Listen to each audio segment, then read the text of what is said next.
ఈరోజు చాలా కొత్తగా మాట్లాడుతున్నావు. మాటలు పాతవే, నీకు చెప్పడమే కొత్త.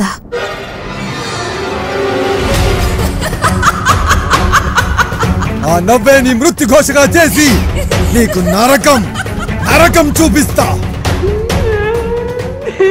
పిచ్చి పిచ్చి ఆలోచన చేయడానికి నువ్వు మనిషివి కాదు, ఆత్మవి.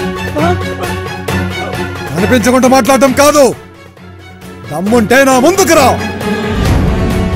అవసరం నాది కాబట్టి ఇలా నిలబడ్డానే, లేకపోతే షాడిజం లైవ్ లో చూపించేవాడిని.